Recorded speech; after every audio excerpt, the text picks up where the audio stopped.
Bismillahirrahmanirrahim. Assalamualaikum warahmatullahi wabarakatuh. Baik, kita akan mempelajari salah satu pendekatan penelitian kualitatif, yaitu studi biografi. Apa yang dimaksud dengan studi biografi atau pendekatan penelitian biografi? Yaitu studi mengenai hal ehwal seseorang individu ya berkaitan dengan serangkaian pengalamannya, dan itu ditulis disusun secara sistematis. Nah, kita lihat di manakah sebetulnya posisi penelitian biografi dalam konteks penelitian kualitatif. Ya, jadi semua penelitian sebetulnya fokus pada sebuah kasus. Nah, kasus yang didalami secara komprehensif, maka menggunakan pendekatan studi kasus. Nah, kasus ini macam-macam ya. Kasus itu ada kasus individu, ada kasus sebuah kelompok budaya. Nah, kalau kasusnya kelompok budaya, maka kita melakukan penelitian dengan pendekatan etnografi.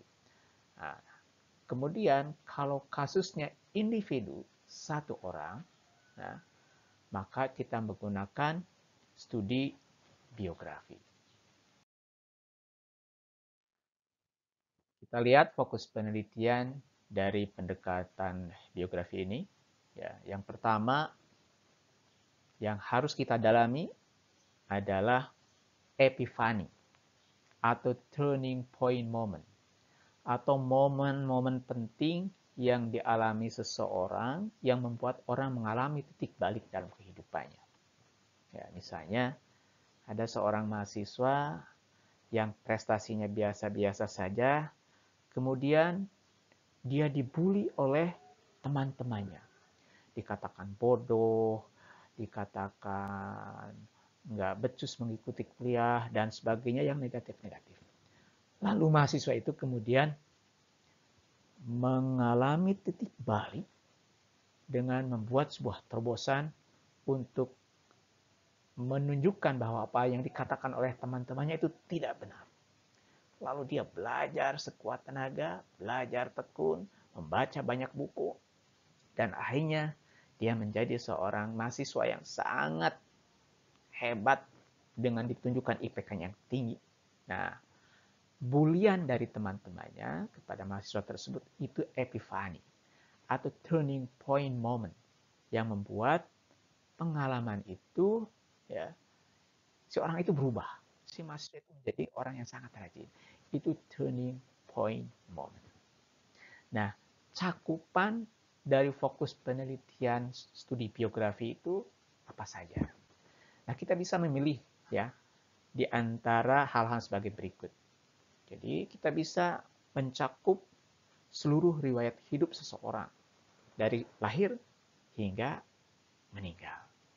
Jadi, diceritakan tuh tahapan-tahapan kehidupannya dari lahir sampai meninggal.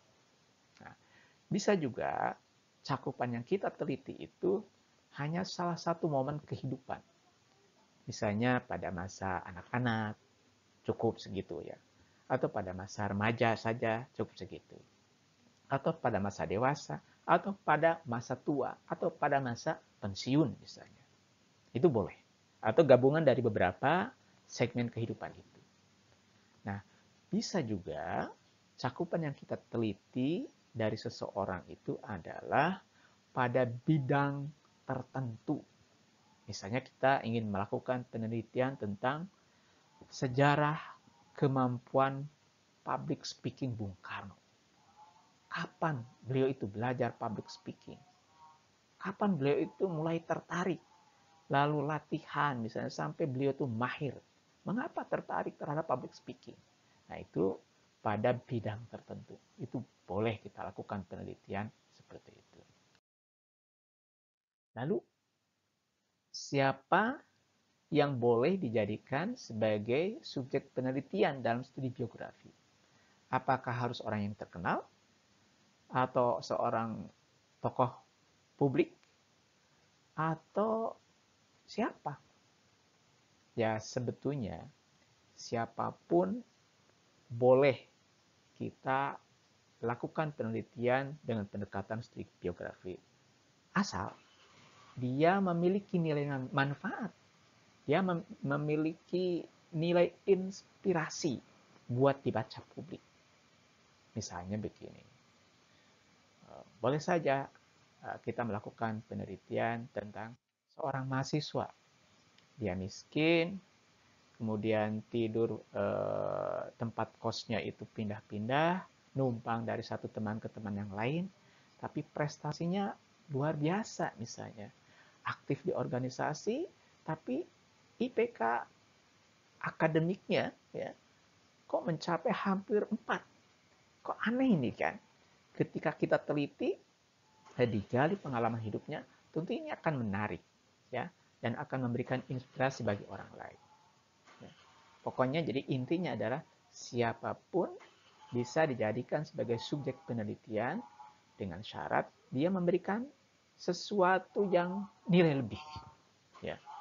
Memberikan inspirasi, mempunyai nilai manfaat untuk diambil oleh khalayak banyak orang. Nah, sumber data penelitian ya bisa langsung dari orang yang bersangkutan. Kita lakukan wawancara, ya, kita ngobrol bareng, pergi ke mana-mana, ya, bersama dia. Ya. Bisa juga anggota keluarganya. Kita tanya-tanya kepada anggota keluarganya bagaimana orang yang bersangkutan kehidupannya. Atau koleganya, ya. Atau misalnya orang ini sangat kontroversial, bisa kepada teman-temannya, bisa juga kepada orang-orang yang menentang dia. Jadi pro kontra tentang dia bisa kita kumpulkan informasi-informasi itu secara berimbang. Arsip-arsip atau dokumen-dokumen yang terkait dengan yang bersangkutan. Atau kalau memiliki karya, ya misalnya buku, artikel, atau dokumen-dokumen lain yang dia tinggalkan, ya kita juga bisa menggunakannya itu sebagai bahan data penelitian dan lain-lainnya. Nah, bolehkah misalnya subjek penelitian itu sudah meninggal, ya kita kan tidak bisa melakukan wawancara sama dia, boleh tidak? Boleh. Boleh. Selama data-data yang ingin kita kumpulkan itu ya sumbernya ada. Keluarganya ada misalnya, atau temannya ada, karya-karyanya ada, atau tulisan-tulisan tentang dia yang ditulis oleh orang-orang lain itu ada. Nah, itu boleh. Orang meninggal lalu kita jadikan sebagai subjek penelitian ya. Dan kita gali berbagai sisi kehidupannya atau sisi kehidupannya yang tertentu. Nah, ini langkah-langkah penelitian dalam studi biografi ya. Yang pertama, kita menetapkan tujuan untuk mengungkap pengalaman subjek. Nah, ini bisa dilakukan secara periodik, misalnya pada masa kecil, masa remaja, masa dewasa, masa tua, masa pensiun, dan sebagainya. Kemudian juga bisa dikemukakan secara kronologis dari waktu ke waktu. Kalau secara periodik mungkin bisa maju mundur ya dari segi waktu. Kalau kronologis itu bertahap ya dari sisi urutan waktu riwayat kehidupan seseorang. Nah, juga bisa menyeluruh ya, menyeluruh dari sejak lahir sampai meninggal. Atau juga untuk menetapkan tujuan ini kita ambil pada salah satu segmen pengalaman tertentu yang dialami oleh seorang subjek penelitian ya. Misalnya dalam hal pengalaman bisnisnya, bagaimana dia membangun kerajaan bisnis ya. Atau membangun usaha-usaha bisnis yang sukses ya. Atau membangun karir politik yang sukses. Atau membangun karir akademik di dunia perguruan tinggi yang sukses. Bagaimana misalnya seorang profesor yang banyak menginspirasi banyak orang dengan karya-karyanya misalnya. Ini bisa diteliti ya dengan menentukan tujuan-tujuan tertentu. Lalu selain itu juga yang harus kita kumpulkan adalah cerita-cerita tentang si subjek penelitian ini. Misalnya aspek-aspek yang humanis, bagaimana dia berhubungan dengan teman-teman dekatnya, bagaimana dia berhubungan dengan keluarganya, bagaimana dia berhubungan dengan orang tuanya. Nah, ini cerita-cerita yang sifatnya humanis itu juga bisa dikumpulkan sebagai kelengkapan data penelitian secara keseluruhan. Nah, juga bahan-bahan biografi secara kontekstual dan nyata. Ini bisa dilakukan dengan mendalami data-data itu dengan melakukan wawancara yang sangat intensif ya, atau juga dengan cara-cara yang lain ya, dengan menggunakan pengumpulan data yang lainnya. Lalu kemudian setelah terkumpul, nah cerita-cerita itu, hasil-hasil wawancara itu dengan berbagai sumber, nah, kita organisasikan sesuai dengan tema-tema yang menunjukkan pada peristiwa sangat penting ya, atau epifani tadi ya. Itu disusun secara sistematis sehingga cerita-cerita yang tercecer ya, data-data yang tercecer itu menjadi satu kesatuan cerita yang utuh tentang seorang subjek penelitian. Nah, langkah selanjutnya adalah masuk ke tahap interpretasi. Jadi, makna cerita yang sudah dikembangkan berdasarkan berbagai sumber termasuk dari subjek penelitian itu sendiri, kita harus memberikan penjelasan-penjelasan. Ya. Lalu mengaitkan dengan struktur yang lebih luas untuk menjelaskan makna tadi. Misalnya kita kaitkan dengan aspek interaksi sosial dalam kelompok yang dialami oleh subjek penelitian. Kita kembali misalnya kepada biografi Soekarno, ya, biografi Bung Karno tentang kemampuan beliau dalam public speaking. Dalam hal interaksi sosial, kan dulu beliau itu punya banyak kawan, satu guru, yaitu kelompok teman-teman di bawah Haji Umar Said Sokro Aminoto. Nah, dan di kelompok yang berguru kepada Cokro Aminoto itu banyak sekali dari berbagai aliran, ya, dari berbagai aliran. Ada orang-orang kemudian masuk ke sosialis komunis, ya, misalnya Samaun, Musso, ya, kemudian yang masuk aliran nasionalis Bung Karno sendiri, lalu ada yang masuk ke ideologi Islam, misalnya Skarmaji, Marizan Kartosuwiryo, ya. Nah, kita lihat itu ya dari interaksi sosial dalam kelompok dan juga termasuk di dalamnya ada ideologi.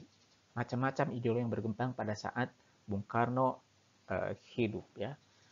Paling tidak ada 3 yang tadi itu ya. Kemudian isu kultural. Nah, pada saat itu kan yang dominan budaya pada masa perjuangan itu ya budaya di kalangan orang-orang Jawa ya. Kemudian konteks historis. Ya, konteksnya saat itu kan sedang masa perjuangan untuk memerdekakan negeri ini ya dari penjajahan Belanda dan penjajahan-penjajahan yang lainnya. Nah, kemudian interpretasi itu dikembangkan terhadap pengalaman-pengalaman penting para subjek atau epifani yang tadi kita sebut itu ya. Nah, juga, nah ini menarik juga ya. Ternyata dalam penelitian dalam penelitian biografi itu subjek penelitian boleh lebih dari 1 orang. Nah, nanti interpretasinya itu disilang, ya. Nah, tapi harus yang relevan tentunya ya. Siapa disandingkan dengan siapa. Misalnya, ini cukup menarik kalau kita sandingkan antara Bung Karno dengan Bung Hatta. Nah, Bung Karno dia memiliki kekuatan dalam hal kemampuan public speaking. Dia bisa membakar semangat orang ya dengan dia berdiri di atas podium, ya, dengan kata-kata yang sangat memberikan semangat kepada para pendengarnya. Tapi juga dia mampu melakukan alih lisan ke dalam tulisan, sehingga menjadi buku yang menarik juga. Kalau kita baca buku-buku Bung Karno, itu seakan-akan kita sedang mendengarkan sebuah pidato. Nah, Bung Hatta orangnya kalem, orangnya cool, tapi dia serius. Dia bisa menuangkan pikirannya secara lebih baik dan sistematis itu ke dalam tulisan. Tapi tulisannya sangat serius. Kita bandingkan ya, bagaimana misalnya public speakingnya Bung Karno dengan public speakingnya Bung Hatta. Di mana kelebihan dan kekurangannya? Kita bandingkan, kita interpretasi silang. Ya. Nah, penjelasan singkat mengenai studi biografi. Jadi ini merupakan salah satu pendekatan penelitian kualitatif yang cukup menarik untuk kita lakukan. Ya, banyak orang, banyak tokoh, banyak sosok yang bisa kita gali, kita dalami, kita ambil saripati inspirasi dari kehidupan mereka dan kita tuangkan dalam penelitian studi biografi. Terima kasih. Wassalamualaikum warahmatullahi wabarakatuh.